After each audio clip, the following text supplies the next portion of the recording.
नमस्कार मित्रों, स्वागत है आपका आपके अपने परिवार IQ रैंकर्स में। और ये IQ रैंकर्स का एकेडमिक चैनल है जहां पर आपको कक्षा 6 से लेकर कक्षा 12 तक की सभी क्लासेस देखने को मिलने वाली हैं। उससे संबंधित जो भी नोट्स और PDF हैं वो भी हम आपको यहां पर प्रोवाइड कराते हैं।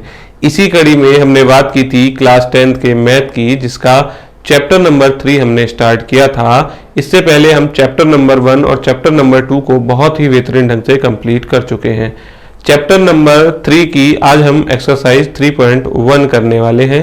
ठीक है, तो आइए देखते हैं किस प्रकार के सवाल आपके सामने रहने वाले हैं। एक्सरसाइज 3.1 में किस तरह के आपके सवाल हैं। ठीक है, प्रश्नावली 3.1 है ये आपकी। तो ये रहा आपका पहला क्वेश्चन, जिसमें आपको क्या करना है, निम्न समस्याओं में रैखिक समीकरणों के युग्म बनाइए। ठीक है, रैखिक समीकरण के युग्म हम आपको पहले ही समझा चुके हैं कि क्या रैखिक का मतलब क्या होता है, समीकरण का मतलब क्या होता है, युग्म का मतलब क्या होता है। और जब आप रैखिक समीकरण युग्म बनाएंगे फिर उनको ग्राफीय विधि से हल करेंगे। ठीक है, तो क्वेश्चन नंबर 1 का जो पहला हिस्सा है वो क्या है, कक्षा 10 के 10 विद्यार्थियों ने गणित की पहली प्रतियोगिता में भाग लिया। एक कक्षा है जिस जो क्लास 10th है उसमें कितने बच्चे हैं, 10 बच्चे हैं। ठीक है, 10 विद्यार्थी हैं। अब वो विद्यार्थियों में आपके बॉयज भी हो सकते हैं और गर्ल्स भी हो सकती हैं। ठीक है, यदि लड़कियों की संख्या लड़कों की संख्या से 4 अधिक हो और जो लड़कियों की संख्या है वो लड़कों की संख्या से 4 अधिक हो, तो प्रतियोगिता में भाग लिए लड़कों और लड़कियों की संख्या में ज्ञात करनी है। ठीक है, तो कैसे करेंगे, देखो भाई, हमारे पास अगर हम कहें यहाँ पे अज्ञात चीजें कौन सी हैं कि लड़कों की संख्या और लड़कियों की संख्या, तो हम इनको क्या मान लेंगे, इनको वेरिएबल के तौर पे मान के आगे सॉल्व करते हैं। तो हम कहेंगे कि माना लड़कों की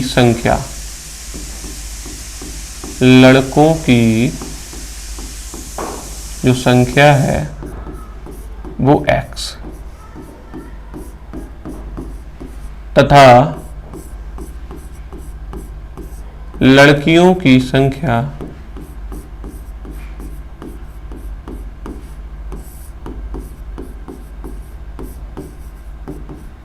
वो कितनी हो जाएगी, y। ठीक है, देखो रैखिक समीकरण युग्म, ये हमारे जो समीकरण है ये कैसे दो चर वाली समीकरण है। तो दो चर वाली हमने इसीलिए लड़कों की संख्या को x मान लिया और लड़कियों की संख्या को y मान लिया। अगर ये रैखिक समीकरण नहीं होते, आपके द्विघात समीकरण होते, तो हम अभी क्या कहते हैं, लड़कों की संख्या x तो लड़कियों की संख्या 10 - x की लड़कों की संख्या, टोटल विद्यार्थियों की संख्या में से लड़कों की संख्या घटा दो, लड़कियों की संख्या निकल के आ जाएगी। लेकिन मतलब जो आपका चैप्टर नंबर 4 है उसमें ऐसे ही करना है, जबकि जो चैप्टर नंबर 3 है इसमें आपको अलग अलग मान ले रहा है कि लड़कों की संख्या इतनी है, लड़कियों की संख्या इतनी है। अब देखो भाई, ये हमने माना था। ठीक है, ये हमने माना था, लेकिन प्रश्न में कहा क्या गया है, तो हम कहेंगे कि भैया प्रश्न के अनुसार देखिए, प्रश्न में क्या कहा गया है। आप कहेंगे, बोले कक्षा 10 के 10 विद्यार्थियों ने गणित की पहली प्रतियोगिता में भाग लिया।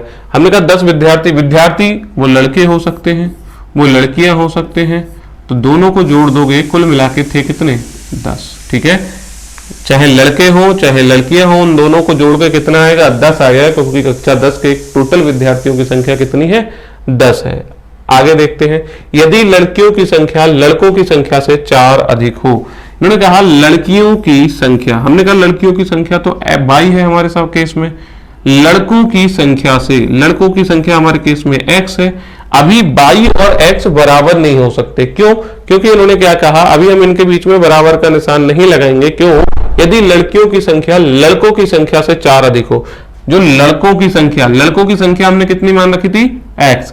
अब इसमें हमने क्या ऐड कर दिया, इसमें अगर हम 4 जोड़ दे, लड़कों की संख्या में अगर 4 जोड़ दे तो वो बराबर हो जाएगा लड़कियों की संख्या के। क्लियर है इतना, यही इन्होंने कहा था, यदि लड़कियों की संख्या लड़कों की संख्या से 4 अधिक हो, लड़कों की संख्या में 4 जोड़ देंगे तब वो किसके बराबर हो जाएगा, लड़कियों की संख्या के बराबर हो जाएगा। बात आई आपको समझ में। ठीक है, क्या कहा था इन्होंने, एक बार फिर से देख लो, लड़कियों की संख्या, अगर हम कहें लड़कियों की संख्या लड़कों की संख्या से, जो लड़के हैं उनकी संख्या से 4 ज्यादा है, मतलब लड़कों की संख्या में 4 जोड़ दोगे तब वो जाके लड़कियों की संख्या के बराबर होगा। क्लियर है इतना? ये वाली बात आ गई समझ में। तो प्रतियोगिता में भाग लिए लड़के और लड़कियों की संख्या आपको ज्ञात करनी है। अब ज्ञात करने के लिए आपको ये जो समीकरण युग्म है, जो आपकी ये समीकरण है, इसे हम समीकरण नंबर 1 कह सकते हैं, इसे समीकरण नंबर 2 कह सकते हैं। आपकी जो समीकरण नंबर 1 और समीकरण नंबर 2 है, अगर आप इसको सॉल्व करोगे तो सॉल्व करने के लिए आपको दो तरीके से कर सकते हो। एक तो ग्राफीय विधि होती है और एक आपकी होती है बीजगणितीय विधि। ग्राफीय विधि में आपको इसका आलेख बनाना पड़ता है, ठीक है। और जो बीजगणितीय विधि होती है उसमें आपको 3 तरह की विधियां पढ़ने को देखने को मिलती है। आप कहोगे कि एक तो आपकी हो जाती है विलोपन विधि, एक आपकी हो जाती है प्रतिस्थापन विधि और एक आपकी हो जाती है वज्र गुणन विधि, ठीक है। तो आपके सिलेबस के हिसाब से इन चीजों को अभी हम आगे डिस्कस करेंगे। फिलहाल हमें क्या सीखना है? ग्राफीय विधि, ठीक है। अब ग्राफीय विधि क्या होती है, आइए उसको समझ लेते हैं। आप देखेंगे समीकरण नंबर 1 को पहले आप क्या करोगे? सॉल्व करोगे। समीकरण 1, समीकरण 1 क्या है? आपने कहा x प्लस वाई बराबर 10 है, ठीक है। मैं क्या करता हूं? y बराबर इसको इस फॉर्म में लिख लेता हूं, ये 10 है, ये प्लस का x है, उधर जाके क्या हो जाएगा? माइनस का x, ठीक है। अब मैं x की जगह पे कुछ भी रख सकता हूं ताकि मुझे y की वैल्यू मिलती रहे, ठीक है। हम सिंगल सिंगल समीकरण को सॉल्व कर रहे हैं और एक समीकरण को सॉल्व करना हमने सीखा भी था।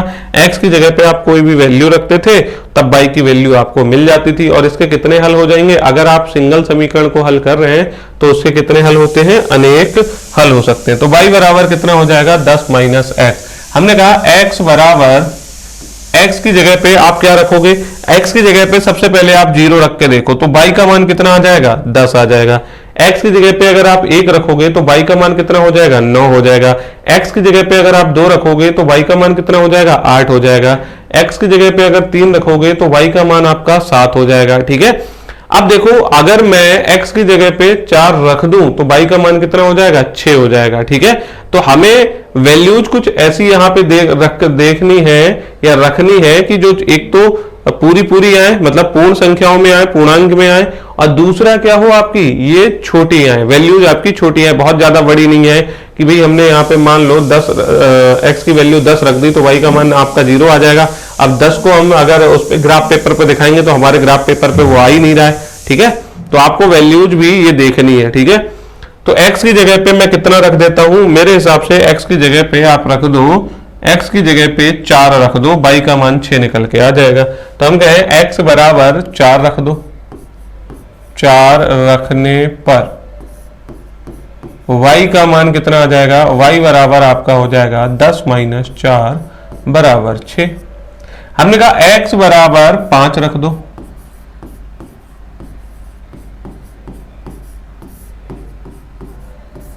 y बराबर कितना आ जाएगा? 10 माइनस 5 बराबर 5, ठीक है। आपने देखो अगर मैं यहां पे टेबल बनाऊं,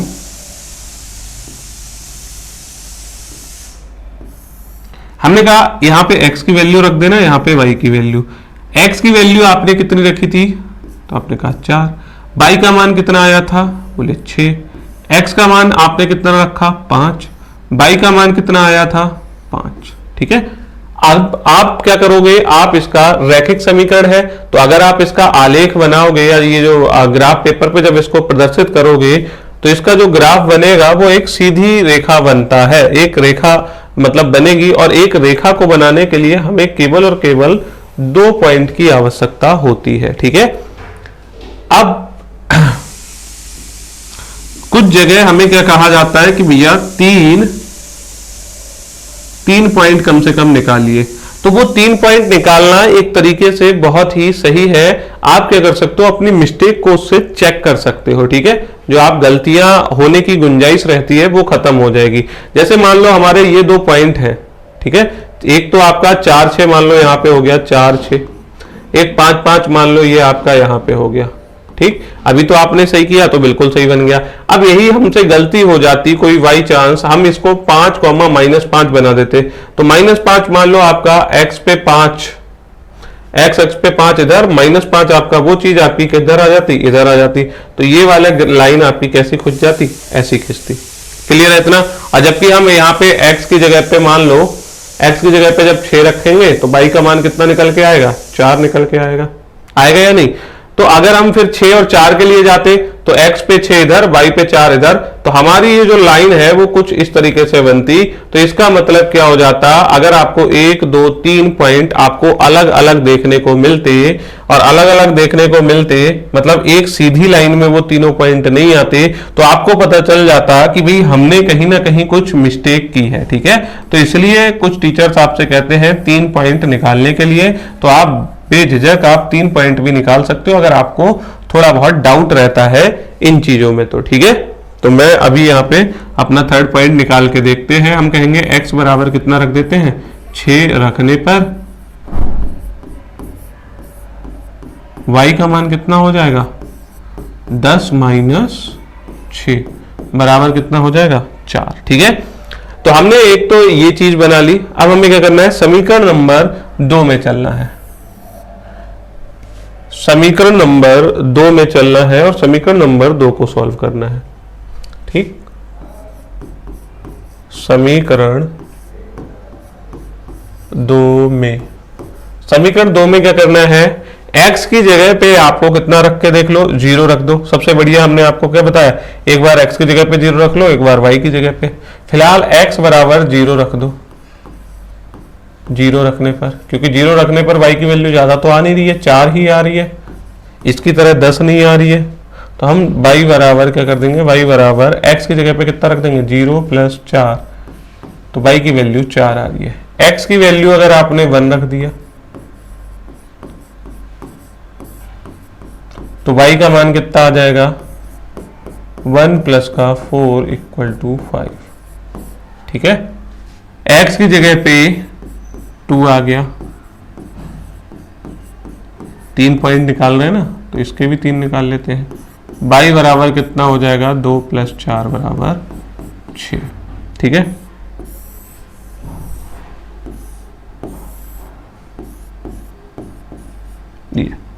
x की जगह पे जब आपने 0 रखा तो y का मान 4 आया, x की जगह पे 0, y का मान 4। x की जगह पे जब आपने 1 रखा तो y का मान 5 आया। ठीक है, उसके बाद x की जगह पे जब आपने 2 रखा तो y का मान कितना आ गया, 6 आ गया। क्लियर है इतना। x की जगह पे जब 0 रख रहे हैं, y का मान 4, x की जगह पे 1, y का मान 5, x की जगह पे 2 रखने पर y का मान कितना आ जा रहा है, 6 आ जा रहा है। तो ये आपका क्या हो गया, इस तरीके से आपने दोनों समीकरणें सॉल्व कर ली। एक काम और कर सकते हैं, इनको हम क्या करते हैं, निर्देशांक बिंदु के रूप में लिख लेते हैं, इनको एक नाम दे देते हैं। जैसे हमने कहा ये जो a है, हमें इन्हें ग्राफ पे प्रदर्शित करना है तो उसको पॉइंट के फॉर्म में लिखना पड़ेगा, और पॉइंट की फॉर्म में लिखने के लिए आपको a के आपके निर्देशांक कितने हैं, x पे 4, y पे 6। जब निर्देशांक बिंदु को लिखा जाता है x, y के रूप में लिखा जाता है, तो पहले हमने इसे 4 कहा, फिर 6। दूसरे वाले पॉइंट को हमने b नाम दे दिया, हमने कहा x पे 5 है, y पे कितना जाना पड़ेगा, आपको 5 जाना पड़ेगा। और तीसरे वाले पॉइंट को हमने कह दिया x पे 6 जाना पड़ेगा, y पे कितना जाना पड़ेगा, 4, 6, 4 हो जाएगा। ए बी सी हो गए। ऐसे ही हम इस पे चले जाते हैं, हमने कहा डी पॉइंट आपका x पे 0 हो जाएगा, y पे 4, x पे 1 हो जाएगा और y पे 5। f आपका क्या हो जाएगा, x पे 2 हो जाएगा, y पे 6। ठीक है, A B C D E F, इस तरीके से आप क्या कर सकते हो, इस काम को कर सकते हो। इतनी बात आई समझ में। अब हमें क्या करना है, इनका ग्राफ बनाना है, तो ग्राफ बनाएंगे। चलो भैया ग्राफ बना लेते हैं। ग्राफ बनाने के लिए हमें इस पे आपको एक ग्राफ पेपर लेना पड़ेगा, उस पे क्या करनी है, अपनी एक्सिस बनानी है। ठीक है, अब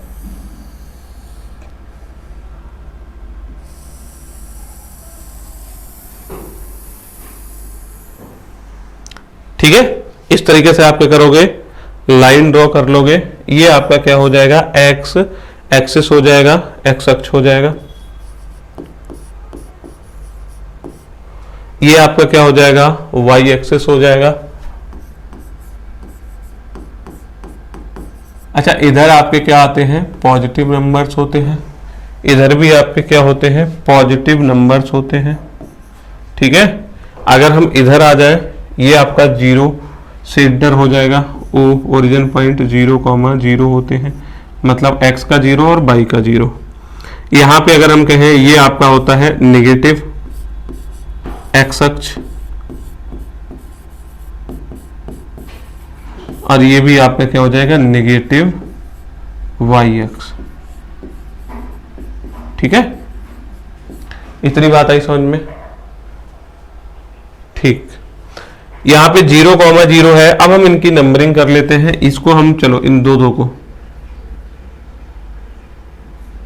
1 बोल देते हैं, 2 3 4 5 6 7 8 9 10 11। ठीक है, हमने यहां पे नंबरिंग कर ली एक्स एक्सिस पे। ऐसे अगर हम इधर आएंगे तो ये नेगेटिव नंबर हो जाएंगे, माइनस का 1, माइनस का 2, माइनस का 3। ठीक है, ऐसे ऊपर चलते हैं 1 2 3 4 5 6 7। ठीक है, इतनी बात आई समझ में? अब हम अपने पॉइंट्स को उठा लेते हैं। पहले पॉइंट पे हमने कहा x की जगह पे 4 रखो, y की जगह पे 6 रखो। पॉइंट नंबर A 4,6 है, तो x पे 4 जाना है, y पे 6। तो ये हमारा x एक्सिस है। तो सबसे पहले इस पे 4 आप 1 2 3 4 आ जाओगे, और y पे कितना जाना है 6। तो ऊपर 6 है, तो आपको देखो 1 2 3 4 5 6।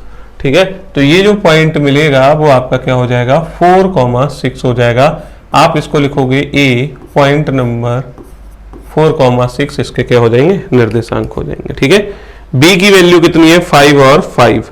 तो x एक्सिस पे आपको कितना जाना है, आपकी 5 जाना है, और 1 2 3 4 5 ये रहा।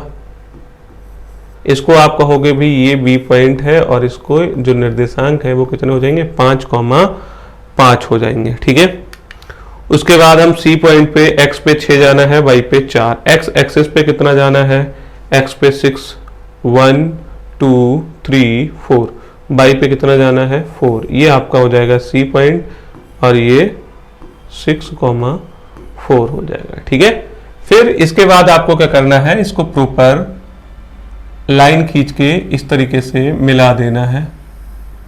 ठीक है, आप स्केल से खींचना। ठीक है, इतनी बात आई समझ में?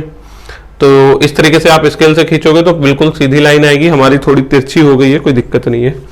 ठीक है, तो ABC आपने 3 पॉइंट ले लिए। इसके बाद यहाँ पे आप क्या करना है, एक काम और करना, इस तरीके से एरो भी लगा देना, क्योंकि ये क्या है एक रेखा है। यहाँ पे अपनी समीकरण का नाम भी लिख लेना। समीकरण नंबर 1 है x प्लस वाई बराबर 10 को आपने बनाया है। तो यहाँ पे आपको एक काम और कर देना है, x प्लस वाई बराबर क्या है 10 है, और समीकरण नंबर 1 है। क्लियर है इतना? इस तरीके से आप दिखाओगे तो एग्जामिनर को सारी की सारी चीजें यहाँ पे देखने को मिल जाएंगे। ठीक है, दूसरा क्या है, आपको D पॉइंट x एक्सिस पे 0, y पे 4, x पे 0 जाना है, और y आपका ये रहा, इस पे 4 1 2 3 4 ये रहा 4 यहाँ पे। ठीक है, इसके लिए मैं कलर चेंज कर लेता हूं। ये आपका हो जाएगा पॉइंट नंबर D 0,4। ठीक है, 0,4। फिर x की जगह पे 1 रखना है, y का मान आपका 5 आ रहा है। x की जगह पे आपको 1 जाना है, ये x एक्सिस 1 है, और y की जगह पे आपको कितना जाना है 5। ये E वाला जो पॉइंट हो जाएगा वो 1,5 हो जाएगा। ठीक है, x की जगह पे अब आपको f की जगह f वाला पॉइंट है 2,6, x पे 2 जाना है, y पे 6, x पे 2 जाना है और y पर 6। ये वाला पॉइंट हो जाएगा f 2,6 हो जाएगा। ठीक है, अब हमें क्या करना है, अब हमें इन तीनों पॉइंट्स को मिला देना है। तो तीनों पॉइंट्स को जब हम इस तरीके से मिलाएंगे तो वो कुछ इस तरीके से आपका चला जाएगा। ठीक है, क्लियर है इतना? अब ये जो हमने लाइन बनाई है ये कौन सी है, आप कहोगे y बराबर x प्लस 4 समीकरण नंबर 2 का ग्राफ आपका ये रहा। ठीक है, y बराबर x प्लस 4 समीकरण नंबर 2 का ग्राफ आपका ये रहा। इतनी बात आई समझ में। इस तरीके से आपको अपना ग्राफ बना लेना है। ठीक, अब रहती है इसके हल की बात। अब इसका सॉल्यूशन, तो हमने कहा था कि भाई ये दोनों आप देखो, एक लाइन ये जा रही है, एक लाइन ये जा रही है, ये क्या है, ये आपकी प्रतिच्छेदी रेखाएं हैं। ये एक जगह पे कट कर रही है या नहीं, एक पॉइंट पे ये कट कर रही है, तो इस पॉइंट को हम क्या कहेंगे, प्रतिच्छेदी बिंदु कहेंगे। ये आपका क्या हो जाएगा, प्रतिच्छेदी बिंदु हो जाएगा। ठीक है,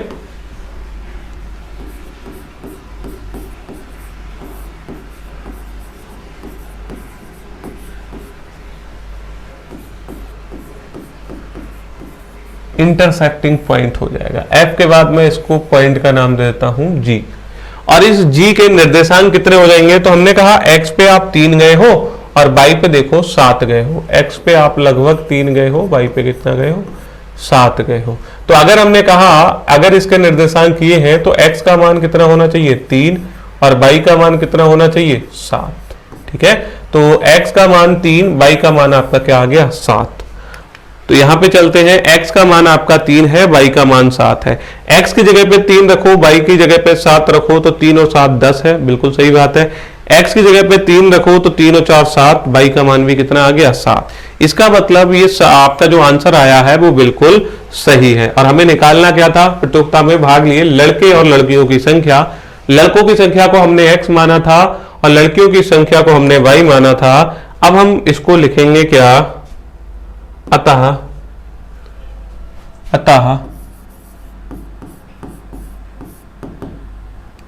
प्रतियोगिता में सम्मिलित लड़कों की संख्या, जो लड़के हैं, लड़कों की संख्या, लड़कों की संख्या वो कितनी हो जाएगी, वो आपकी 3 हो जाएगी, तथा लड़कियों की संख्या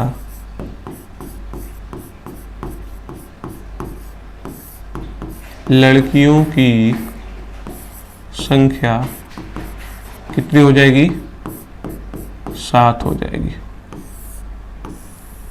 ठीक है, इस तरीके से आपको आंसर लिख के आना है। ठीक है, इतनी बात आ गई समझ में।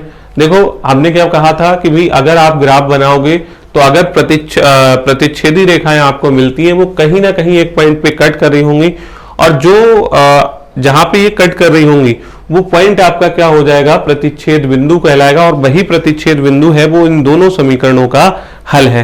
क्योंकि हमने कल आपको बताया भी था कि इस लाइन पर जितने भी पॉइंट है, ये कितने लाइनों मतलब कितने बिंदुओं से मिलकर बनी होगी, तो आप कहोगे ये अनंत बिंदुओं से मिलकर बनी होगी। और हर एक बिंदु क्या होगा, हर एक बिंदु इसका इस समीकरण का एक हल होगा। ठीक है, दूसरी बात हम कहें, अगर हमने इस समीकरण के जितने भी हल निकाल सकते हैं, कितने हल निकाल सकते हैं, अनंत हल निकाल सकते हैं, तो वो अनंत हल इस समीकरण मतलब इस ग्राफ के ऊपर ही आपको देखने को मिलेंगे। ठीक है, ऐसे ही हम कह रहे हैं इस पे भी देखो, तो ये जो पॉइंट है ये दोनों पे आ रहा है, इसका मतलब इस पे भी आ रहा है, इसका मतलब इस पे भी आ रहा है। तो इस पॉइंट के जो निर्देशांक होंगे वो इस समीकरण को भी मतलब संतुष्ट कर रहे होंगे और इस समीकरण को भी संतुष्ट कर रहे होंगे। इसीलिए जो प्रतिच्छेद बिंदु है ये क्या हो जाएगा, दोनों समीकरणों का हल कहलाएगा।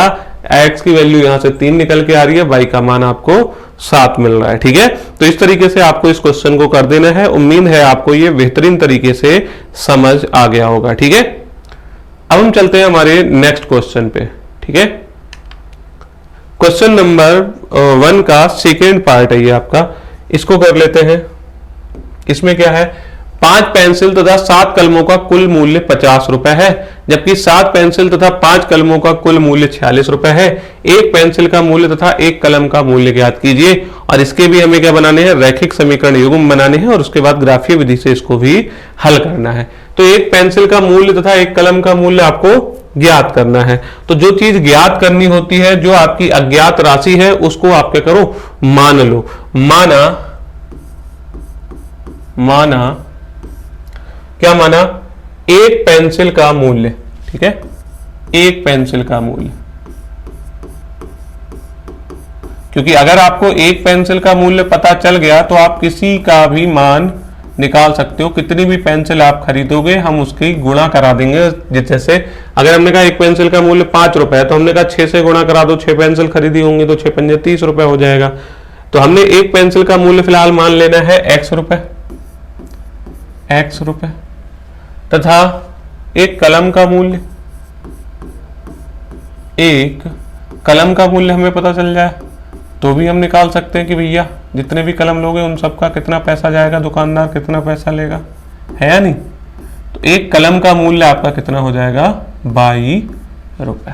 एक पेंसिल का मूल्य x रुपए तथा एक कलम का मूल्य 22 रुपए।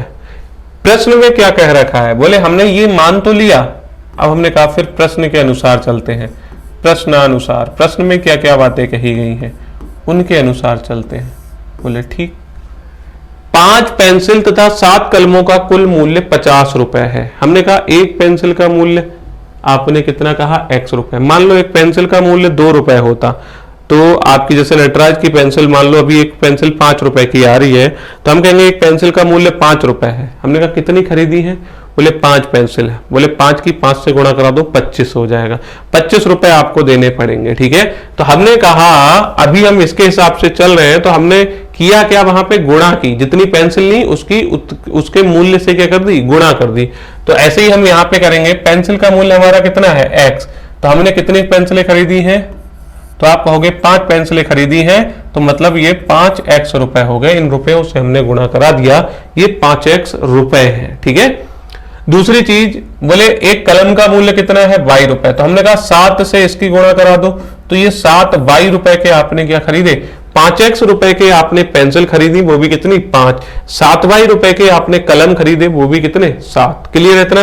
और जब मैं इन दोनों को जोड़ दूंगा तो क्या है, ये भी रुपए है ये भी रुपए है, तो जोड़ के क्या आना चाहिए, रुपए आएगा। तो 5x प्लस 7y, 5 पेंसिल और 7 कलमों का मूल्य कितना है 50 रुपए।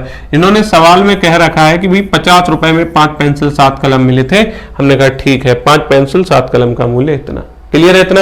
ऐसे ही हम चलते हैं, जबकि 7 पेंसिल, हमने कहा 7 की x से गुणा करा दो 7x। अब तो ये वाली बात समझ आ गई होगी। एक पेंसिल का मूल्य हमें पता है x रुपए है, तो हमने कहा 7 पेंसिल 7x की हो जाएंगी। बोले 5 कलम, तो हमने कहा 5 कलम 5 रुपए की हो जाएंगी। ठीक है, हमने कहा इन दोनों को जोड़ दो तो ये इतने रुपए, ये पेंसिल के रुपए, ये कलम के रुपए, इन दोनों को जोड़ दोगे तो कुल मूल्य आपके कितने हो जाएंगे 46 रुपए। क्लियर है इतना। ये 5x प्लस का 7y बराबर 50, 7x प्लस 5y बराबर 46 हो जाएगा। इतनी बात आई समझ में। ये आपकी क्या हो जाएगी, समीकरण नंबर 1 हो जाएगी। ये आपकी क्या हो जाएगी, समीकरण नंबर 2 हो जाएगी। और आपको क्या करना है, समीकरण नंबर 1 से शुरू कर देना है, वही काम जो आपने पिछले सवाल में किया था। समीकरण 1 से, समीकरण 1 क्या थी, तो हमने कहा ये है आपकी 5x प्लस का 7y बराबर कितना है 50। ठीक है, तो 5x को आप यहीं पे रहने दो, 7y को बराबर के दूसरी तरफ ले चलो, तो ये कितना हो जाएगा 50 माइनस का 7y हो जाएगा। ठीक है, अच्छा हम 5x को क्यों नहीं लेके गए, क्योंकि हमको किसी भी संख्या को अगर हम भाग करें तो हमें 2 से भाग करना बहुत अच्छा लगता है और 5 से भाग करना बहुत अच्छा लगता है, क्योंकि 5 का पहाड़ा बहुत आसान है और 2 का भी, 7 में थोड़ी सी हमें दिक्कत हो जाएगी। ठीक है, तो अब हम क्या करेंगे, x बराबर 50 माइनस 7y बटे कितना हो जाएगा 5। अच्छा, किसी के मन में ऐसा सवाल आ रहा हो कि भाई हम तो 7y को इधर रखेंगे, 5x को उधर लेके जाएंगे, फिर 7 से भाग करना शुरू करेंगे, तो वो वैसा कर सकता है, उसमें गलत कुछ भी नहीं होगा, बस थोड़ी सी समस्याएं ज्यादा होंगी। ठीक है, तो आप क्या करोगे, अब देखो हमने ये हमारी क्या बन गई, एक समीकरण बन गई। ठीक है, अब हमें क्या करना है, आगे y की जगह पे वैल्यू को पुट करते जाना है और वैल्यू निकालते जाना है। तो y का मान अगर हमने कहा, y की जगह पे सबसे पहले 0 रख दो, y की जगह पे कितना रख दो 0, तो 5 से भाग करेंगे, आपका कितना x की वैल्यू कितनी आ जाएगी 10। ठीक है, तो y बराबर 0 रखने पर सबसे अच्छा तरीका यही है, y बराबर 0 रख दो। y बराबर जैसे ही आप 0 रखोगे तो क्या होगा, x बराबर कितना आ जाएगा 50 माइनस 7, y की जगह पे 0 कर दोगे बेटे कितना हो जाएगा 5। 50 में से 0 जाएगा तो 50 ही बचेगा बेटे 5, आंसर कितना आ जाएगा 10। ठीक है। दूसरा, तो जब हमने y का मान 0 रखा तो x का मान कितना आ गया, 10 आ गया। y का मान अगर मैं 1 रखूंगा तो 7 एकम 7, 50 में से 7 जाएगा 43, और 43 को मैं 5 से भाग करूंगा तो मुझे थोड़ी दिक्कत होगी। तो मैं कुछ ऐसा मान रखने की कोशिश करता हूं, जैसे मैंने 2 रखा, 7 दूनी 14, 50 में से 14 जाएगा 36 बचेगा, 7 तियां 21, 50 में से 21 जाएगा 29 बचेगा। मैंने कहा 7 चौक 28, 50 में से 28 जाएगा कितना बचेगा, 22 बचेगा।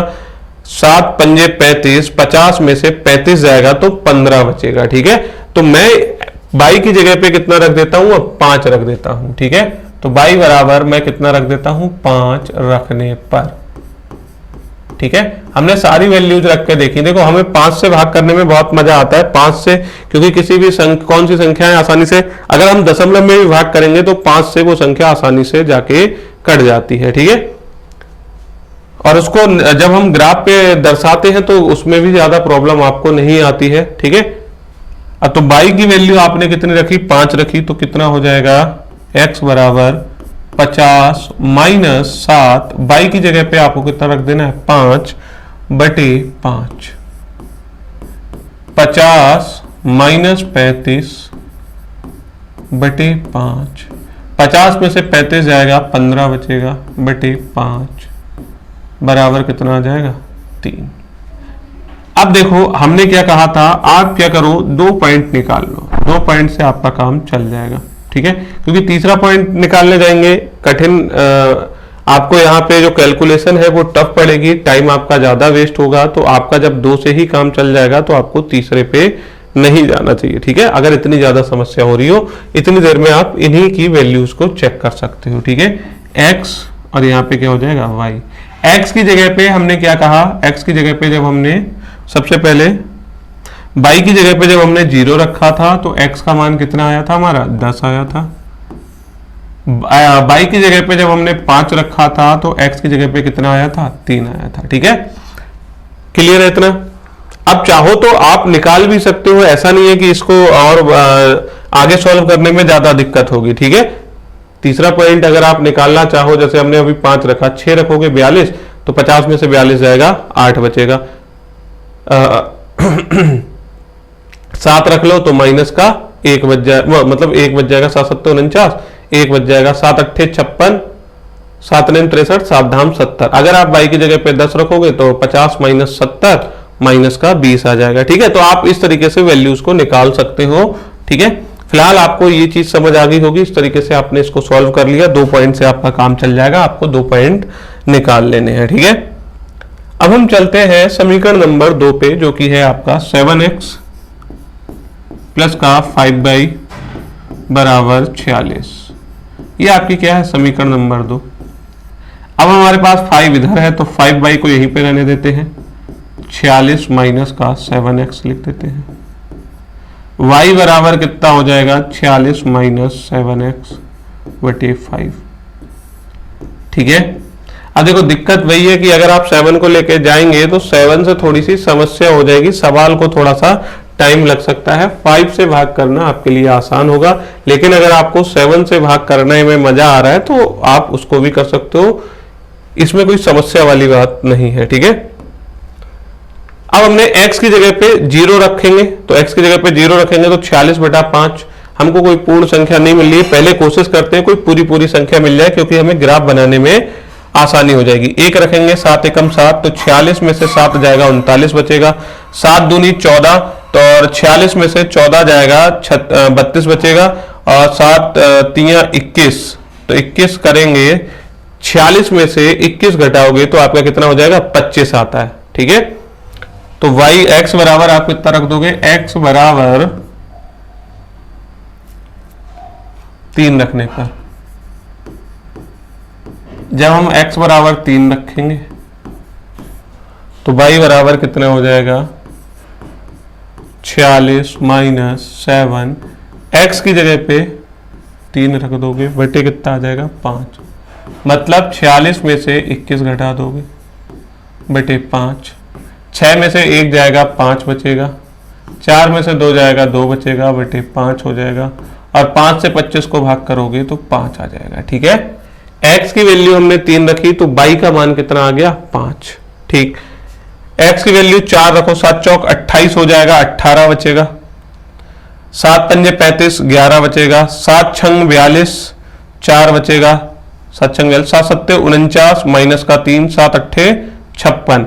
x की जगह पे अगर आप क्या करोगे, x की जगह पे 8 रख दो, x बराबर 8 रखने पर, और जब आप 8 रखोगे तो क्या हो जाएगा, y बराबर 46 माइनस 7, x की जगह पे 8 बटे कितना हो जाएगा 5, मतलब 46 माइनस कितना हो जाएगा 56 हो जाएगा, बटे 5 हो जाएगा। अब आप देखोगे यहाँ पे 46 है, यहाँ पे 56 है, एक संख्या प्लस की है, एक संख्या आपकी माइनस की है, और जब भी एक प्लस एक माइनस होता है हमेशा क्या होता है, घटाया जाता है। और ये भी हमें याद रखना है कि हमेशा बड़ी संख्या में से छोटी संख्या ही घटाई जाती है, मतलब 56 में से आपको 46 घटाना पड़ेगा, आंसर क्या आ जाएगा आपका 10 आ जाएगा। और निशान जो आता है वो बड़ी संख्या के आगे जो होता है वो वाला, तो 56 के आगे माइनस का है तो यहाँ पे भी आप माइनस लगा दोगे, बटे कितना हो जाएगा 5, आंसर क्या हो जाएगा आपका माइनस का 2। तो अगर आप इसका टेबल बनाओगे तो x की जगह पे आप देखोगे, यहाँ पे x लिखोगे, यहाँ पे y, आपने x की जगह पे जब 3 रखा तो y का मान कितना आया 5 आया, आपने जब x की जगह पे 8 रखा तो y का मान कितना आया माइनस का 2 आया। ठीक है, अब इसको हमें क्या बनाना है, ग्राफ पे बनाना है। ठीक है, उससे पहले एक काम और कर लेते हैं, इनको नाम दे देते हैं। ठीक है,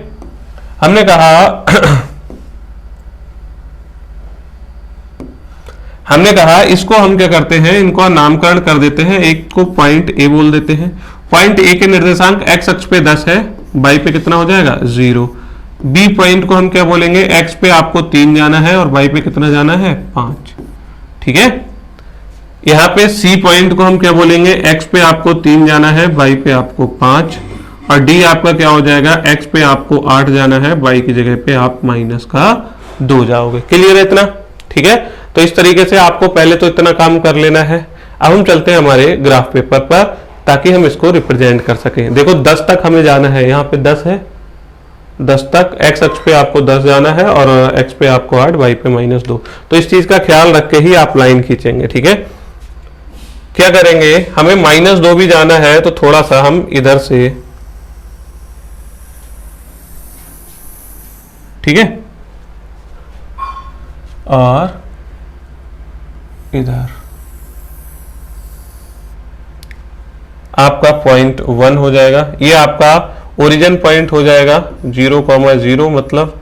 ठीक है, 1 पॉइंट, ये 2 3 4 5 6 7 8 9 10 11 12 13। ठीक है, आप इधर जाओगे तो इधर आपका -1 और -2। ठीक है, इतना काम इधर कर देना है। यहाँ पे जाओगे नीचे तो ये आपका -1 होता है, ये आपका -2 हो जाएगा। ऊपर जाओगे +1 2 3 4 5 6 7। ठीक है, अब हमें क्या करना है, हमने सारा का सारा काम कर लिया। ये हमें पता है x एक्सिस होता है, और ये भी पता है कि ये आपका क्या होता है y एक्सिस होता है। क्लियर है इतना? ठीक है, हम चलते हैं, हमारा पहला पॉइंट क्या है, x a 10,0 मतलब x एक्सिस पे आपको 10 जाना है और y पे कितना जाना है 0। तो x पे आप 10 चले आओ। ठीक है, x आपका कितना हो जाएगा 10, x पे आपको 10 जाना है, x एक्सिस आपका ये रहा 10, y पे 0 मतलब आपकी हाइट तो आपको लेनी नहीं है, तो ये वाला पॉइंट आपका ये हो जाएगा पहला। और इसे हमने क्या कहा था, पॉइंट ए बोला था, और ये कितना हो जाएगा 10,0 हो जाएगा। ठीक है, इतनी बात आई समझ में? आगे चलते हैं।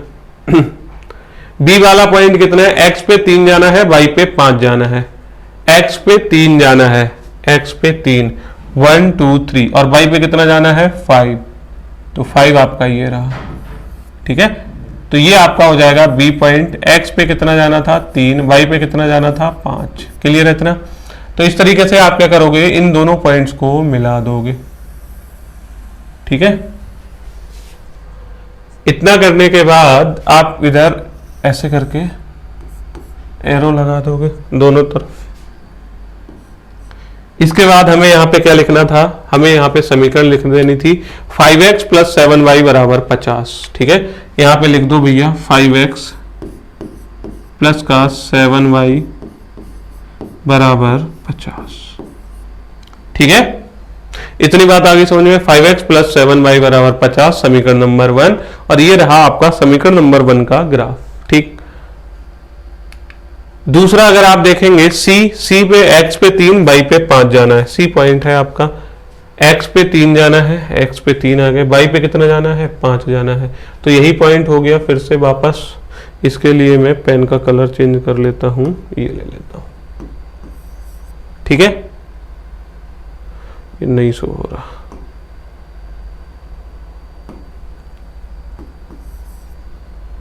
ठीक है, ये आपका कितना हो जाएगा, C पॉइंट x पे कितना है 3, y पे कितना है आपका 5 हो जाएगा। क्लियर है इतना। D पॉइंट आपका बचा, x पे आपको 8 जाना है, y पे आपको -2 जाना है। तो D पॉइंट आपका इधर आ गया। x पे आपको 8 जाना है, y पे आपको 1 और 2 -2। y एक्सेस आपका यही तो रहा, ए y मतलब नीचे की ओर जाना है, x पे 8 पहले चले जाओ, फिर y पे नीचे आ जाओगे। तो ये आपका पॉइंट रहा। और इससे जब आप इसको क्या बोलोगे, ये भी हमारा कौन सा है, D पॉइंट है 8, -2 का, और इसको आप मिला दोगे इस तरीके से। ठीक है, इसको मिला दोगे ऐसे। क्लियर है इतना। तो ये जो ग्राफ बनेगा ये बिल्कुल सीधा होना चाहिए। ये थोड़ी सी प्रॉब्लम हो रही है विदाउट स्केल अगर आप खींच रहे हैं तो। ठीक है, अब इसका नाम रख दोगे। नाम क्या था, 7x प्लस 5y बराबर 46। तो ये कौन सी वो है, 7x प्लस का 5y बराबर 46 समीकरण नंबर 2 है ये। ठीक है, चाहो तो ये भी लिख सकते हो कि भैया ये समीकरण नंबर 2 है और ये समीकरण नंबर 1 है। ठीक है, इस तरीके से आपको ये बना देना है। इसके बाद अगर आप देखोगे ये जो है ये आपका क्या है, प्रतिच्छेद बिंदु। और जैसे ही हमें ये प्रतिच्छेदी रेखाएं मिली और हमें देखने को मिला कि इस पे क्या है, आपके एक प्रतिच्छेद बिंदु आ रहा है, तो आपको पता है प्रतिच्छेदी रेखाओं से हमें केवल और केवल एक अद्वितीय हल प्राप्त होता है। इसके अलावा और ऐसी x और y की कोई वैल्यू नहीं होगी जो इन समीकरणों को संतुष्ट कर सके। लेकिन x की जगह पे आप 3 रखोगे, y की जगह पे आप 5 रखोगे, 7 3 21, 5 25, 21 में 25 जोड़ोगे 46 आ जाएगा। x की जगह पे आप 3 रखोगे 15, और ये 7 5 35, 35 और 15 आपका कितना हो जाएगा, 50 हो जाएगा। x और y का केवल और केवल एक मान यह है, कौन सा, 3 और 5, जो इन दोनों समीकरणों को मतलब संतुष्ट करता है। और इसके अलावा कोई भी ऐसा मान नहीं हो सकता जो इन दोनों समीकरणों को संतुष्ट कर सके। क्यों? क्योंकि प्रतिच्छेद बिंदु हमें केवल और केवल एक अद्वितीय हल देता है। अद्वितीय हल का मतलब और कोई इसका सॉल्यूशन हो ही नहीं सकता। तो प्रतिच्छेद बिंदु आपको समझ आ गए, और प्रतिच्छेद बिंदु के निर्देशांक आपको पता है। अगर मैंने कहा इसको I बोल दिया, इंटरसेक्शन पॉइंट बोल दिया, तो इसको हमने 3,5 लिखा, और 3 क्या था, 3x की वैल्यू हो जाएगी। अतः x बराबर कितना आ गया हमारा, 3 आ गया, और y का मान कितना आ गया आपका, 5 आ गया। ठीक है, तो x हमने माना किसे था, तो आपने कहा था एक पेंसिल का मूल्य x था, कलम का मूल्य y था। तो हम यहाँ पे लिख भी देते हैं, अतः हमारी जो पेंसिल है, पेंसिल का मूल्य कितना आ रहा है,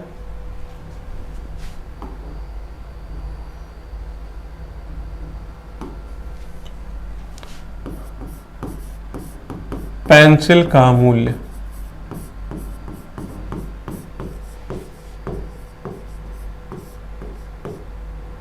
बराबर कितना आ रहा है, 3, तथा कलम का मूल्य कितना आ जा रहा है, कलम का मूल्य बराबर 5 रुपए। ठीक है, तो इस तरीके से आपको अपना ग्राफ पेपर तैयार करना है। ठीक है, सारे के सारे पॉइंट्स के नाम देने हैं, सारी चीजें प्रॉपर लिखेंगे तो आपके पूरे मार्क्स आपको मिलने वाले हैं।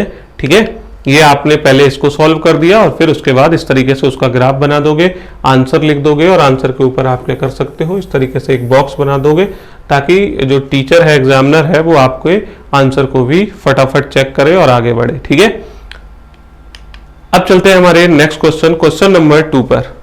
अनुपातों a1/a2, b1/b2 और c1/c2 की तुलना कर ज्ञात कीजिए कि निम्न समीकरण युग्म द्वारा निरूपित रेखाएं एक बिंदु पर प्रतिच्छेद करती हैं, समांतर हैं अथवा समपाती हैं। ठीक है, तो हमको ये काम करना है। तो सबसे पहले हमें क्या करना पड़ेगा, ये जो इसको हमने मान लिया समीकरण नंबर 1 है, ये इसको हमने कह दिया ये समीकरण नंबर आपकी 2 है। ठीक है, तो हम कहेंगे समीकरण 1 की तुलना, समीकरण 1 की तुलना a1x plus b1y plus c1 बराबर 0 तथा समीकरण 2 की तुलना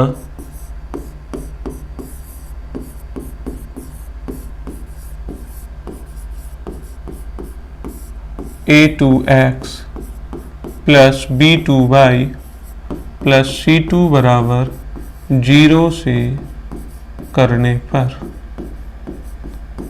ठीक है, ये लाइन लिखने के बाद हमें क्या काम करना है, हमें a1 की वैल्यू मिल जाएगी, a1 मिल जाएगा, b1 मिल जाएगा, c1 मिल जाएगा, a2 मिल जाएगा, b2 मिल जाएगा और c2 मिल जाएगा। a1 क्या है, हमने कहा a1 इसकी तुलना, समीकरण 1 की तुलना a1x b1y plus c1, x के साथ a1 गुणा करा रहा है, मतलब x के साथ यहां पे जो गुणा करा रहा है वो क्या होगा, आपका a1 होगा। हमने कहा y के साथ जो गुणा करा रहा है वो b1 है, तो y के साथ जो गुणा करा रहा है वो b1 होगा, मतलब ये कितना है आपका -4 है। जो c1 है वो क्या है, आपका अचर पद है, तो यहां पे कितना है, c1 की जगह पे इन्होंने 8 लिख रखा है। ठीक है, ऐसे ही अगर हम इधर चलेंगे तो समीकरण 2 की तुलना करेंगे, x के साथ जो गुणा करा रहा है a2 है, तो x के साथ जो गुणा करा रहा है वो यहाँ पे 7 हो जाएगा, a2 हो जाएगा। y के साथ वाला v2 होता है, y के साथ वाला आपका v2 हो जाएगा और c2 की वैल्यू कितनी हो जाएगी आपकी, यहाँ से -9 हो जाएगी। ठीक है, तो सबसे पहले हमें क्या निकालना था, बोले अनुपातों a1/a2 निकाल लो। अब हम यहां से क्या कर लेते हैं, a1/a2 का मान निकाल लेते हैं, तो हम कहेंगे a1/a2, तो a1/a2 क्या हो जाएगा, तो आप कहोगे 5/7, 5/7 हो जाएगा। ठीक है, हमने कहा b1/b2 भी निकाल लो, तो b1/b2 कितना हो जाएगा, तो आप कहोगे b1/b2 ये आपका हो जाएगा -4/6, 2 से आप काट दोगे, 2 दूनी 4 हो जाएगा और 2 तिया कितना हो जाएगा 6, -2/3 हो जाएगा। c1/c2 भी निकाल लो, तो आप कहोगे c1/c2 आपका कितना हो जाएगा 8/9।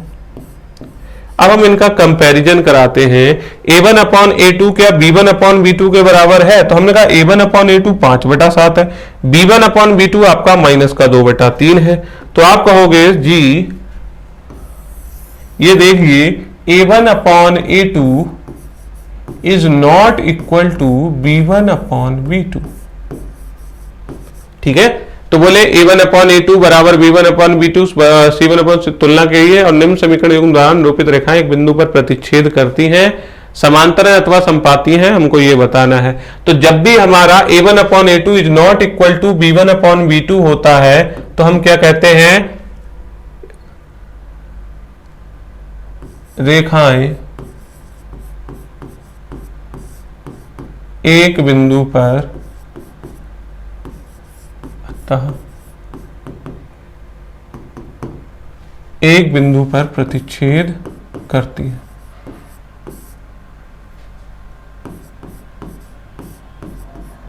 या प्रतिच्छेदी रेखाएं आप लिख दोगे।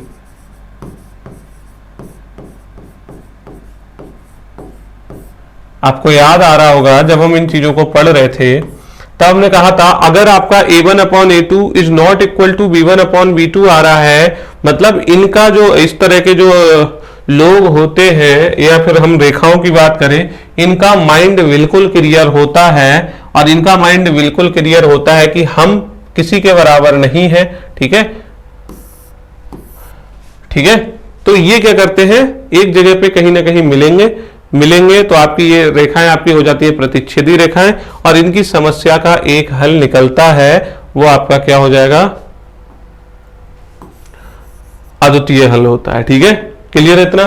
तो जब भी आपको a1/a2 is not equal to b1/b2 दिखे, आप क्या कहेंगे, अतः रेखाएं एक बिंदु पर प्रतिच्छेद करती हैं। अगर a1/a2 बराबर हो b1/b2 बराबर हो c1/c2, मतलब सारे के सारे आपके बराबर हो, तो आपके क्या हो जाएंगे।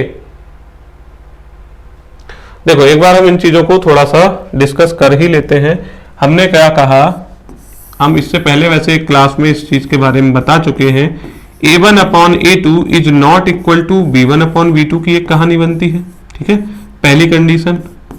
दूसरी कंडीशन क्या बनती है, a1/a2 बराबर b1/b2 बराबर c1/c2।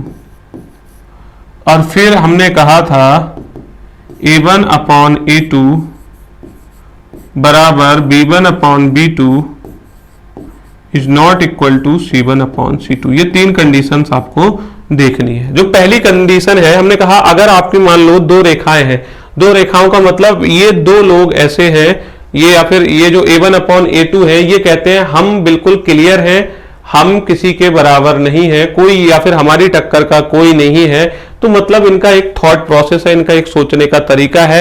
तो इनको क्या मिल जाएगा, इनको कोई समस्या नहीं होगी, इनको जो भी समस्या होगी उसका कोई ना कोई हल निकलेगा। एक ये समाधान पे पहुंच चुके हैं। ठीक है, एक समाधान का मतलब क्या हो जाएगा, ये कहीं ना कहीं एक बार एक रेखा को काट रहे होंगे, आपको कैसी रेखाएं मिलेंगी, प्रतिच्छेदी रेखाएं मिलेंगी। ठीक है, a1/a2 का मतलब ये अगर a1/a2 is not equal to b1/b2 है, तो इसका मतलब कैसी रेखाएं कैसी होंगी, तो आप कहोगे प्रतिच्छेदी रेखाएं होंगी। कैसी रेखाएं हो जाएंगी, प्रतिच्छेदी रेखाएं हो जाएंगी। ठीक है, प्रतिच्छेदी रेखाएं हो जाएंगी और अद्वितीय हल हो जाएगा, एक अद्वितीय हल। ठीक है, अद्वितीय हल होता है, इतनी बात याद है। ठीक है, अब कुछ लोग ऐसे होते हैं, इन्होंने कहा कि a1/a2 बोले हम तो भगवान के हैं, तो सब हमारे बराबर है, a1/a2 बराबर b1/b2 बराबर c1/c2। तो ऐसे लोग जो सबको बराबर मानते हैं, तो ये क्या हो जाएंगी, रेखाओं की अगर मैं बात करूं तो रेखाएं तो संपाती हो जाएंगी, लेकिन इनकी समस्याओं के हल कितने मिलेंगे, अनेक हल मिलेंगे। एक हल नहीं होगा, एक या दो हल नहीं होंगे, अनेक हल होंगे। ठीक है, देखो भैया इन्होंने क्या किया, इन्होंने एक निर्णय ले लिया कि हाँ भाई आर या पार, हम किसी के बराबर, हम किसी को अपने बराबर नहीं मानते, या हम हमारे बराबर कोई नहीं है।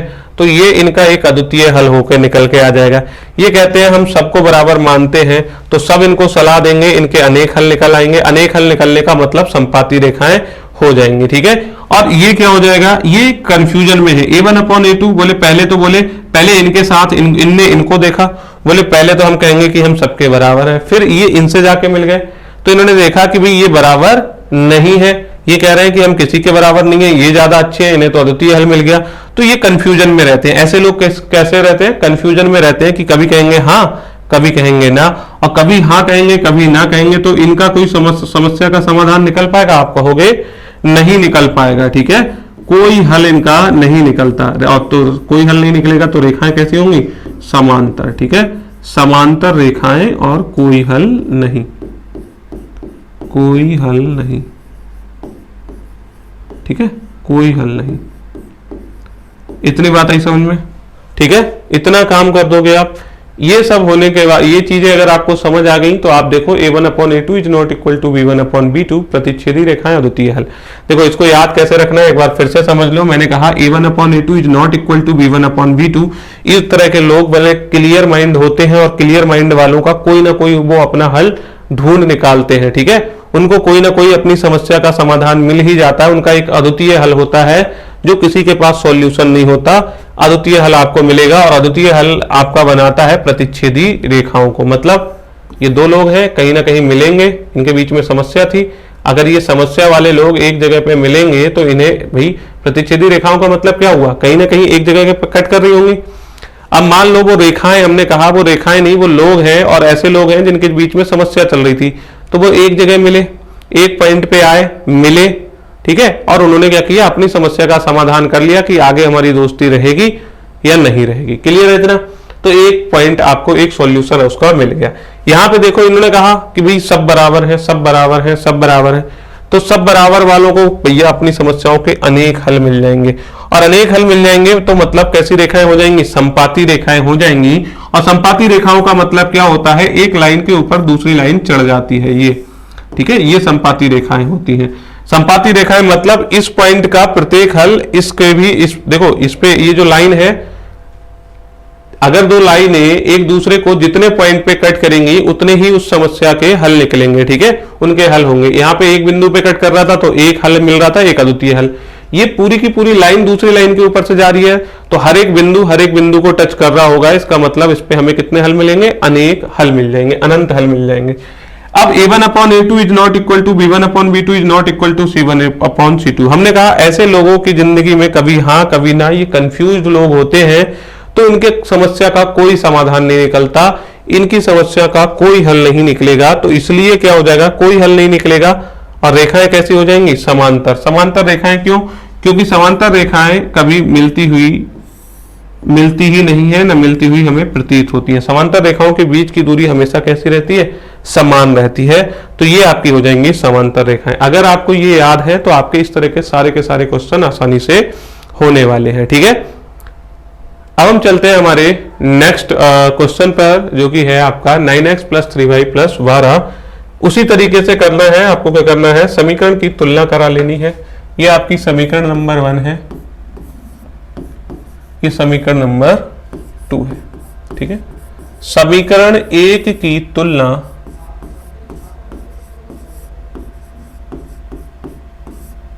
a1x + b1y + c1 बराबर 0 से, तथा समीकरण 2 की तुलना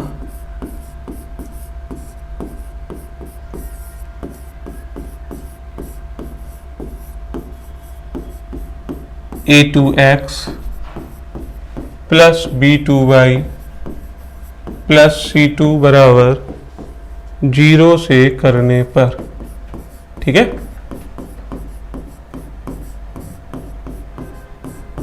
अब हमें क्या मिल जाएगा, a1 की वैल्यू कितनी हो जाएगी, 9 हो जाएगी। b1 की वैल्यू कितनी हो जाएगी, 3 हो जाएगी। c1 की वैल्यू कितनी हो जाएगी, 12 हो जाएगी। a2 की वैल्यू कितनी हो जाएगी, 18 हो जाएगी। b2 की वैल्यू क्या हो जाएगी, 6 हो जाएगी। c2 की वैल्यू कितनी हो जाएगी, 24 हो जाएगी, ठीक है। तो अब हम क्या करेंगे, इनसे जब हम तुलना करेंगे तो a1/a2 निकालने को कहा जाता है, तो भैया निकाल लो a1/a2 निकाल लो पहले। तो बोले 9/18, 9 एकम 9, 9 दूनी 18। b1/b2 निकाल लो, b1 आपका 3 है, b2 आपका 6 है, 3 एकम 3, 3 दूनी 6, 1/2 हो जाएगा, ठीक है। c1/c2 है, तो c1/c2 बराबर 12/24 बराबर कितना हो जाएगा, 1/2 हो जाएगा, ठीक है। तो आपने क्या निकाला, a1/a2 निकाला, b1/b2 निकाला, c1/c2 भी निकाल लिया। तो क्या देखो आपने पाया a1/a2 1/2 है, b1/b2 1/2 है, c1/c2 1/2 है। चूंकि a1/a2 बराबर है b1/b2 बराबर है c1/c2, तो ये क्या है, ये वो अच्छे लोग हैं जिनकी जो क्या है, जो सबको बराबर मानते हैं। और जो लोग सबको बराबर मानेंगे तो भाई उनके बहुत सारे दोस्त होंगे, अगर वो किसी समस्या में फंस जाएंगे तो उनको क्या मिलेंगे, उनको अनेक हल मिलेंगे, ठीक है। और अनेक हल मिलेंगे तो अनेक हल मिलने का मतलब क्या है, वो अपने दोस्तों के टच में रहते हैं, ठीक है। तो कैसी रेखाएं आती हैं आपकी, समपाती रेखाएं, ठीक है। चूंकि अतः जो रेखाएं हो जाएंगी वो कैसी हो जाएंगी, अतः समपाती रेखाएं होंगी, ठीक है। आपकी इस प्रकार की रेखाएं कैसी हो जाएंगी, समपाती। अगर आपका a1/a2 बराबर b1/b2 बराबर c1/c2, इसका मतलब आपको जो रेखाएं प्राप्त होंगी इसके ग्राफ से, वो कैसी हो जाएंगी, समपाती रेखाएं हो जाएंगी, ठीक है। हम चलते हैं हमारे नेक्स्ट क्वेश्चन, थर्ड क्वेश्चन है, वो क्या है आपका 6x माइनस 3y प्लस 10। देखो भाई इसमें भी हम क्या करेंगे, इसको समीकरण नंबर 1 मान लो, इसको समीकरण नंबर 2 मान लो, फिर क्या करोगे, समीकरण 1 की तुलना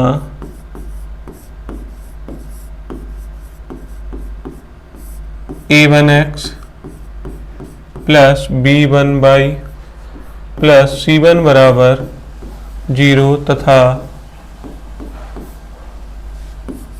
समीकरण 2 की तुलना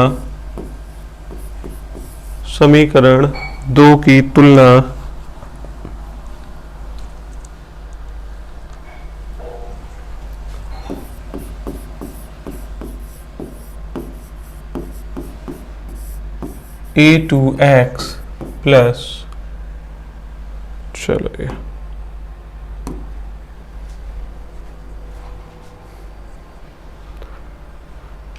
तो हम चलते हैं हमारे थर्ड क्वेश्चन पे।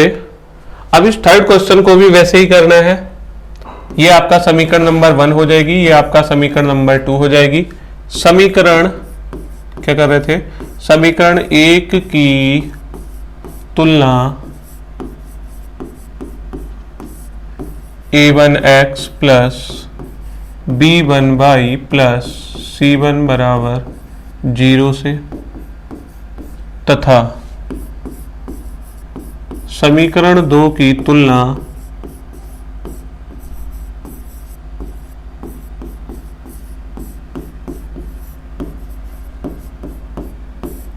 a2x plus b2y plus c2 बराबर 0 से करने पर, ठीक है। जब हम इसकी तुलना इससे करेंगे तो a1 की वैल्यू आपको प्राप्त हो जाएगी, a1 की वैल्यू आप कहोगे 6 है, b1 की वैल्यू आप कहोगे -3 है, c1 की वैल्यू आपके पास 10 आ जाएगी। ऐसे ही अगर मैंने कहा a2 की वैल्यू आप कहोगे 2 है, b2 की वैल्यू आपकी -1 आ जाएगी और c2 की वैल्यू आपकी 9 आ जाएगी, ठीक है। इतना कर लेंगे। इतना करने के बाद आगे हमें क्या करना है,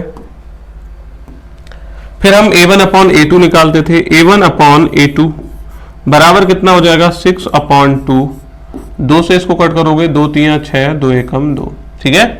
b1 अपॉन b2 की अगर हम बात करें तो b1 अपॉन b2 आपका कितना हो जाएगा, -3 है अपॉन -1 है, तो आपका आंसर कितना हो जाएगा 3 अपॉन 1।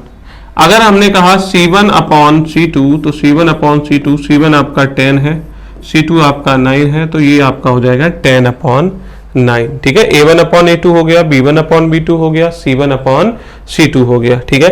तो हम क्या करेंगे, चूंकि a1 अपॉन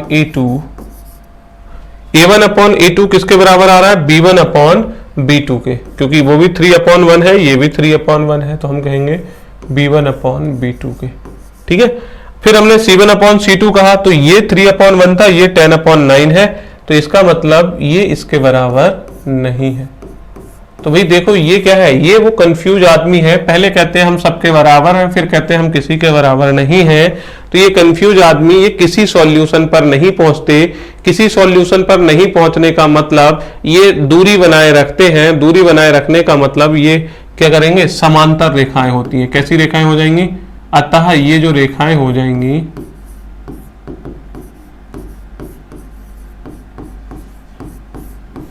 कैसी हो जाएंगी, समांतर,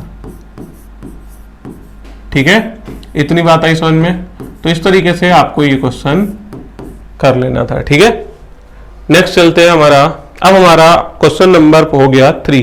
क्वेश्चन नंबर 3 में हमें क्या करना है, अनुपातों a1 upon a2, b1 upon b2, c1 upon c2 की तुलना कर ज्ञात कीजिए निम्न रैखिक समीकरणों के युग्म संगत है या असंगत, ठीक है।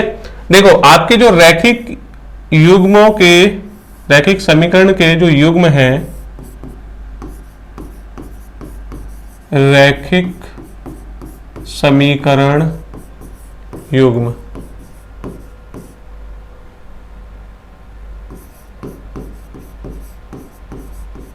या तो ये संगत होंगे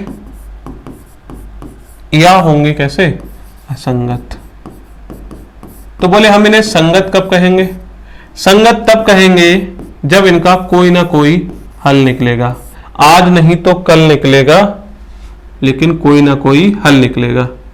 हल निकलेगा, कोई ना कोई इन समस्याओं का हल निकलेगा। ठीक है, यहां पे क्या हो जाएगा? असंगत का मतलब कोई हल नहीं निकलेगा, कोई हल नहीं निकलेगा।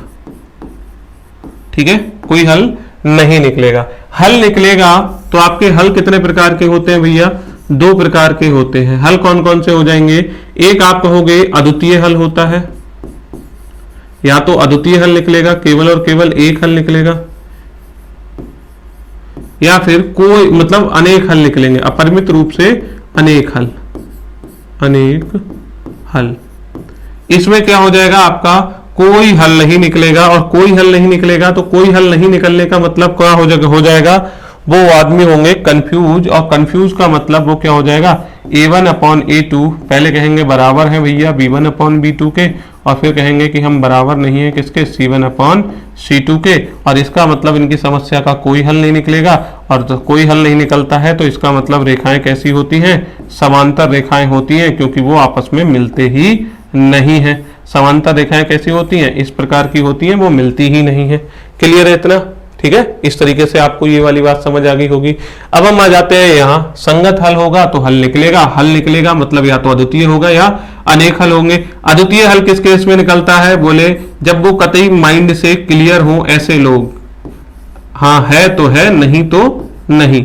a1 upon a2 is not equal to b1 upon b2, सीधे सीधे इन्होंने क्या कर दिया? मना कर दिया। तो हम क्या कहेंगे कि भैया ये जो रेखाएं होती हैं प्रतिच्छेदी रेखाएं होंगी, ये कहीं ना कहीं मिल रहे होंगे एक बार, कि भैया आगे मिलो तो मिलो, ना मिलो तो कोई बात नहीं। ठीक है, प्रतिच्छेदी रेखाएं। ठीक है, ये प्रतिच्छेदी रेखाएं। देखो भैया ये आपका एक पॉइंट पे मिलेंगे, इसके बाद इनके बीच की दूरी फिर बढ़ती जा रही है। ठीक है, क्लियर है इतना? तो ये अद्वितीय हल आपका मिल गया। इसके बाद अगर हमने कहा अनेक हल, तो अनेक हल का मतलब क्या हो जाएगा? ये बहुत ही सज्जन लोग हैं, ये कहेंगे कि भैया a1 अपॉन a2 बराबर हो जाएगा b1 अपॉन b2 बराबर हो जाएगा c1 अपॉन c2। ये सबको अपने बराबर मानते हैं, इसीलिए जो रेखाएं होंगी वो कैसी हो जाएंगी? आपकी समपाती हो जाएंगी। रेखाएं कैसी हो जाएंगी? आपकी समपाती हो जाएंगी। ठीक है, समपाती का मतलब इसके ऊपर लाइन आएगी। क्लियर है इतना? तो इस तरीके से आपको ये वाली बात याद रखनी है। अगर आपको ये पूरा चार्ट याद रहता है तो आप इससे पहले वाला जो था वो क्वेश्चंस भी कर सकते हैं। ठीक है, और ये वाली बात भी आप यहाँ पे कर सकते हैं। ठीक है, इसका हल भी निकाल सकते हैं। ठीक है, तो मैं इसको एक बार इरेज कर देता हूं। अगर आप स्क्रीनशॉट लेना चाहें तो स्क्रीनशॉट ले सकते हैं। ठीक है, अब हम करते हैं हमारी समीकरणों को सॉल्व। ठीक, देखो आपकी अभी ये a1x प्लस b1y बराबर c1 के फॉर्म में लिखी हुई है। ठीक है, तो अगर मैंने कहा इसको आप ऐसे लिख लो, 3x प्लस 2y बराबर 5 है, इसको माइनस का 5 ला के लिख लो। ठीक है, यहां पे अगर देखोगे 2x माइनस 3y ये 7 है, तो इधर आके माइनस का 7 हो जाएगा बराबर 0। ठीक है, अगर हम इसको ऐसे ही छोड़ देते इसको, तो क्या इस पे कोई असर पड़ता? देखो इधर ये प्लस का 5 है बराबर के दाईं तरफ, इधर भी ये 7 है, तो c1 और c2 का ही तो अंतर आ रहा है। अभी चलो पहले हम इसको पहले सॉल्व कर लेते हैं, फिर इन चीजों के बारे में डिस्कस करते हैं। तो मैंने क्या कहा? मैंने कहा 3x प्लस 2y ये आपकी समीकरण है, तो आप कहोगे कि भैया जो समीकरण 1 है, समीकरण 1 की तुलना a1x plus b1y plus c1 बराबर 0 तथा समीकरण 2 की तुलना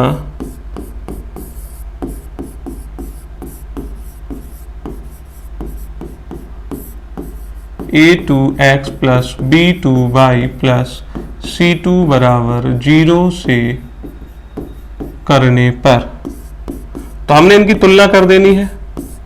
कर दो भैया तुलना। तुलना करने पर क्या हो जाए? 3x प्लस 2y, a1 की वैल्यू कितनी आ जाएगी? आप कहोगे 3। b1 की वैल्यू कितनी आ जाएगी? आप कहोगे 2। c1 की वैल्यू आप कहोगे माइनस का 5। हमने कहा a2 की वैल्यू कितनी हो जाएगी? तो a2 की वैल्यू 2, b2 की वैल्यू कितनी हो जाएगी? माइनस का 3, और C2 की वैल्यू कितनी हो जाएगी, -7। ठीक है, तो अब हम जब A1 अपॉन A2 निकालने बैठेंगे तो A1 अपॉन A2 किसके बराबर हो जाएगा, 3/2 के बराबर हो जाएगा। ठीक है, 3/2। B1 अपॉन B2 निकालने बैठोगे तो ये 2/-3 के बराबर हो जाएगा।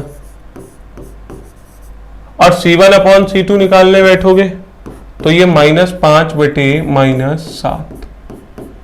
इससे ये कैंसिल हो जाएगा, आंसर आपका 5/7 आ जाएगा। ठीक है, इतनी बात आई समझ में।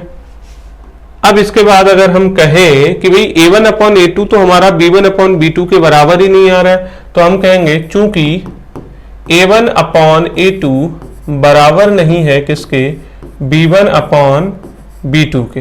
ठीक है, अगर आपका A1 upon A2 B1 upon B2 के बराबर नहीं है, इसका मतलब इसका कोई हल निकलेगा। आप कहोगे हाँ, इसका तो भाई ये बिल्कुल क्लियर माइंडेड बंदे हैं, तो इनकी समस्या का कोई ना कोई हल तो निकलेगा, और वो हल भी कैसा होगा, अद्वितीय हल होगा।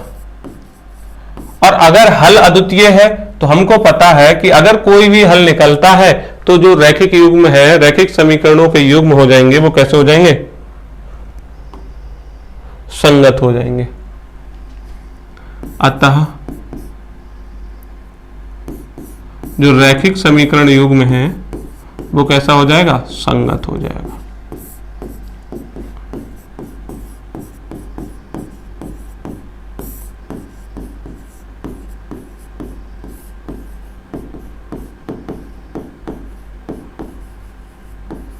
ठीक है, तो ये आपको काम करना है, इस तरीके से आपका ये क्वेश्चन हो जाएगा। ठीक है, आपने इसकी तुलना कर देनी है और फिर इस तरीके से आप यहाँ पे देखोगे A1 upon A2 is not equal to B1 upon B2। Clear thought वाले बंदे, कोई ना कोई हल निकलेगा, मतलब अद्वितीय हल होगा, और समीकरण युग्म क्या हो जाएंगे, हल निकलता है तो संगत होते हैं। अच्छा, इस बात को मैं कह रहा था, अगर आप इसी को क्या करो, इस तरीके से कर लो कि भैया A1x प्लस B1y बराबर C1 से तुलना कर लो, और इसकी तुलना कर लो A2x प्लस B2y बराबर C2 से। तो A1 की वैल्यू कितनी आ जाएगी, आप कहोगे A1 की वैल्यू 3, हमारी भी 3 आई थी। B1 की वैल्यू कितनी आई थी, 2 हो जाएगी। और C1 की वैल्यू कितनी आ जाएगी, 5, हमारी -5 आई थी। ठीक है, A2 की वैल्यू कितनी आ जाएगी, 2 आएगी। B2 की वैल्यू कितनी आ जाएगी, -3। C2 की वैल्यू कितनी आ जाएगी, -7 आ जाएगी। हमारे यहाँ पे 7 आ रही है, हमारी कितनी आ रही थी यहाँ पे, -7। अब लेकिन जब हमने इसको, तो C1 की वैल्यू +5, C2 की वैल्यू +7 आई, तो C1 अपॉन C2 की वैल्यू हमारी 5/7 आएगी। और यहां से भी हमारी कितनी आ रही है, 5/7 आ रही है। तो इसका मतलब हम इस तरीके से भी उस चीज को लिख के और सॉल्व कर सकते थे। आपको जरूरी नहीं कि 5 को लेफ्ट हैंड साइड में लेके ही जाना हो। ठीक है, तो ये वाली बात मैं कहना चाह रहा था।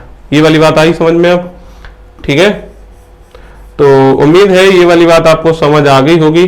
तो हम चलते हैं हमारे नेक्स्ट क्वेश्चन पे, जो कि है हमारा ये। ठीक है, तो हम इसको सीधे सीधे वो लाइनें ना लिख के, अब आप वो काम आप स्वयं कर सकते हो कि भैया समीकरण 1 की तुलना आप इससे कर लो, समीकरण 2 की तुलना इससे कर लो।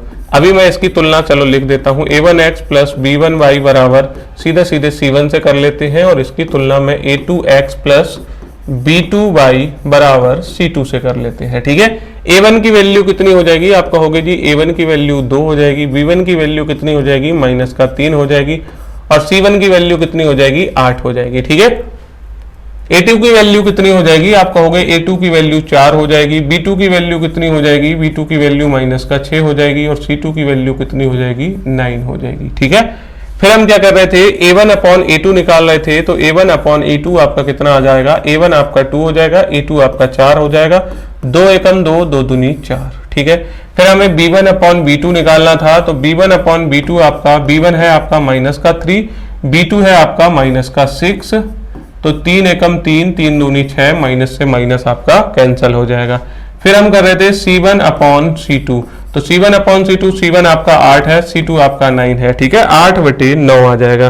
तो आप देखोगे, आप जब इस पे गौर करोगे, आप पाओगे कि भाई A1 अपॉन A2 चूंकि a1 अपॉन a2 बराबर है किसके, b1 अपॉन b2 के। सही बात है, a1 अपॉन a2 का मान 1/2, b1 अपॉन b2 का मान 1/2, तो दोनों के दोनों तो बराबर हो गए, लेकिन c1 अपॉन c2 बिल्कुल अलग निकल गया, 8/9 हो गया। तो एक बात बताओ, ये कैसा आदमी लग रहा है आपको, कंफ्यूज, पहले कह रहा है हाँ, फिर कह रहा है नहीं। तो हमें ये बंदा कंफ्यूज लग रहा है, और कंफ्यूज लोगों के लिए जो रेखाएं होती हैं वो समांतर होती हैं, ठीक है, और समांतर मतलब इनका कोई हल नहीं निकलेगा, कोई हल नहीं। और अगर इनका कोई हल नहीं निकलेगा, इसका मतलब जो रैखिक युग्म है वो कैसे हो जाएंगे, रैखिक युग्म समीकरण के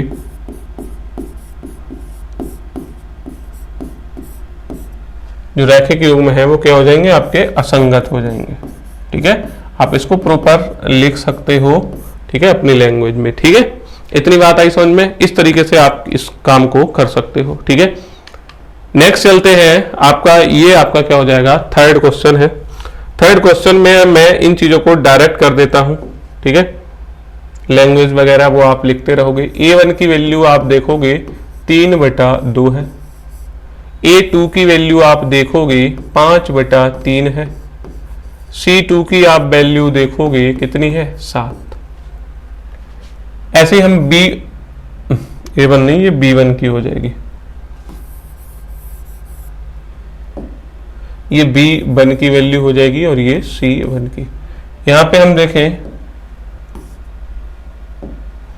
ये a2 की वैल्यू हो जाएगी, वो हो जाएगी 9, b2 की वैल्यू जो हो जाएगी वो हो जाएगी -10, और c2 की वैल्यू जो हो जाएगी वो कितनी हो जाएगी, 14 हो जाएगी। ठीक है, तो अब हमें क्या करना है, a1 अपॉन a2 निकालना है। क्या करना है हमें, a1 अपॉन a2 निकालना है, a1 upon a2।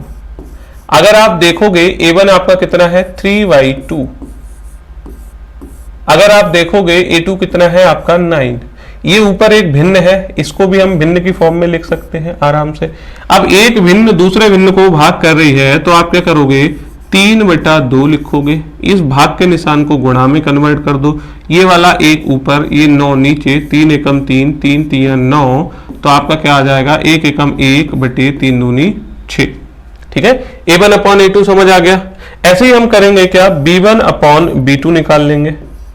b1 upon b2 को देखोगे तो b1 अपॉन b2 क्या है, b1 upon b2, b1 upon b2, b1 आपका है 5/3 और b2 आपका कितना है, b2 आपका है -10। इसके नीचे 1 लिख सकते हो आप। ठीक है, दोनों फ्रैक्शन बन गए, तो ये क्या हो गया, 5/3 गुणा -1/10, 5 एकम 5, 5 दूनी 10, तो 1 एकम 1, -1 हो जाएगा, और नीचे कितना हो जाएगा, 3 दूनी 6। ठीक है, अब अगर हम देखें केवल और केवल a1 upon a2, b1 upon b2 से ही अगर हम चेक करें, तो हमें यहाँ पे साफ साफ नजर आ रहा है कि ये 1/6 और ये कितना है, -1/6। आपको c1 अपॉन c2 निकालने की भी जरूरत नहीं है। आप कहोगे चूंकि a1 upon a2 is not equal to b1 upon b2, और अगर b1 अपॉन b2 है तो एक अद्वितीय हल होगा, और अगर किसी का हल निकलता है तो वो किस में हो जाएंगे, संगत में। ठीक है, क्या हो जाएंगे आपके, एक अद्वितीय हल होगा, और जो रैखिक युग्म हो जाएंगे वो कैसे हो जाएंगे, आपके संगत हो जाएंगे। इतनी बात आई समझ में। ठीक है, तो ये वाला काम आपको कर लेना है, इस तरीके से आपका ये क्वेश्चन भी हो जाएगा। ठीक है, फोर्थ वाले पे चल रहे हैं। क्वेश्चन नंबर 4 में क्या है, 5x - 3y। अगर मैंने कहा a1 की वैल्यू बताओ, b1 की वैल्यू बताओ, c1 की वैल्यू बताओ, आप कहोगे कि ये कितना आ जा रहा है, आपका 5 आ जा रहा है। हमने कहा b1 की वैल्यू बताओ, बोले -3 आ जा रहा है। c1 की वैल्यू बताओ, 11 आ जा रहा है। हमने कहा a2 की वैल्यू बताओ, b2 की वैल्यू बताओ, c2 की वैल्यू बताओ, तो a2 की वैल्यू -10 आ रहा है, b2 की वैल्यू 6 आ रहा है, c2 की वैल्यू -22 आ रहा है। तो हमने कहा क्या a1 अपॉन a2 निकालो, a1 अपॉन a2। a1 आपका 5 आ गया, a2 आपका है -10, तो बोले 5 एकम 5, 5 दूनी 10, ये -1/2 हो जाएगा। ठीक है, हमने कहा b1 अपॉन b2 भी निकाल दो, तो बोले B1 वो माइनस का 3 है, B2 आपका 6 है, 3 एकम 3, 3 दूनी 6, ये भी माइनस का 1/2 हो जाएगा। हमने कहा C1 अपॉन C2 भी निकाल दो। C1 अपॉन C2 आपका कितना हो जाएगा, 11 हो जाएगा, और ये कितना हो जाएगा, माइनस का 22। 11 एकम 11, 11 दूनी 22, आपका ये भी कितना हो जाएगा, माइनस का 1/2 हो जाएगा। इसका मतलब क्या है, इसका मतलब ये हो गया कि आपका जो A1 अपॉन A2 है वो किसके बराबर है, B1 अपॉन B2 के, और B1 अपॉन B2 किसके बराबर है, C1 अपॉन C2 के। मतलब ये तीनों आपस में क्या हो गए, बराबर। और जब सब बराबर तो भैया अनेक हल, सब बराबर तो इसका मतलब क्या हो जाएगा, अनेक हल। और जब भी हल निकलेगा तो हम कैसे कहेंगे, समीकरण युग्म कैसे हो जाएंगे आपके, संगत हो जाएंगे। ठीक है, समीकरण के जो युग्मों का होंगे हम उन्हें क्या कहेंगे, संगत कह देंगे। ठीक है, ठीक है, इतनी बात आई समझ में। तो ये आपका 4th पार्ट हो गया। अब हम चलते हैं हमारे 5th पार्ट पे। 5th पार्ट आपका ये रहा। यहां से भी आप A1 की वैल्यू आराम से निकाल सकते हो, B1 की वैल्यू आप यहां से निकाल सकते हो, B1 की वैल्यू निकाल सकते हो, और C1 की वैल्यू निकाल सकते हो। A1 की वैल्यू आपकी 4/3 है, B1 की वैल्यू आपकी 2 है, और C1 की वैल्यू आपकी 8 है। A2 की वैल्यू आपकी 2 है, B2 की वैल्यू आपकी 3 है, C2 की वैल्यू आपकी कितनी है, 12 है। हमने कहा A1 अपॉन A2 निकालो, A1 अपॉन A2 निकालो। ठीक है, A1 अपॉन A2 आपका कितना हो जाएगा, आपका हो गया ये 4/3 हो जाएगा, और A2 कितना हो जाएगा, A2 आपका है 2। तो इसको भी भिन्न की फॉर्म में लिख लेते हैं।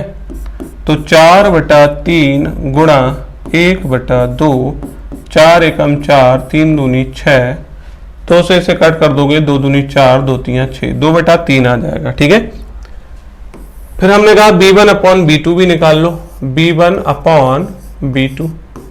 B1 आपका कितना हो जाएगा, तो आपने कहा B1 सर 2 हो जाएगा, B2 आपका 3 हो जाएगा, 2/3 आ गया। हमने कहा C1 और C2 भी निकाल लो, C1 अपॉन C2 निकाल लो, तो 8/12, 4 दूनी 8, 4 3 12। ठीक है, तो आपने देखा A1 अपॉन A2 भी 2/3, B1 अपॉन B2 भी 2/3, C1 अपॉन C2 भी 2/3। मतलब फिर से हमारी वही कंडीशन बन रही है कि सब बराबर,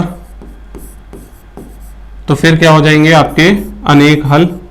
इस सब बराबर होंगे तो उनकी समस्याओं के कितने हल निकलेंगे, आप कहोगे अनेक हल निकलेंगे, और अनेक हल निकलेंगे इसका मतलब ये समीकरण के युग्म कैसे हो जाएंगे, आपके संगत हो जाएंगे। ठीक है, इतनी बात आई समझ में। चलो, वीडियो काफी ज्यादा लंबी होती जा रही है, तो हम इसको इस वीडियो में इतने 3 क्वेश्चन हमने कर लिए हैं एक्सरसाइज 3.1 के, तो इसको यहीं पे छोड़ते हैं। ठीक है, इस तरीके से आपको ये क्वेश्चन तो समझ आ ही गए होंगे, अनेक हल और संगत होंगे। यहां पे देख लोगे, ठीक है, एक अद्वितीय हल संगत होगा और कोई हल नहीं होगा तो आपका ये क्या हो जाएगा, असंगत हो जाएगा। ठीक है, चलो, अगर आपको ये जो हमारा प्रयास है जो हम कर रहे हैं, अगर आपको हमारा प्रयास बेहतर लगता है तो आप हमारे चैनल को सब्सक्राइब कर सकते हैं, वीडियो को लाइक कर सकते हैं, दोस्तों के साथ शेयर कर सकते हैं, और कमेंट के माध्यम से हमें बता सकते हैं कि आपको हमारा प्रयास कैसा लगता है। मिलते हैं नेक्स्ट वीडियो में, तब तक के लिए टेक केयर एंड बाय।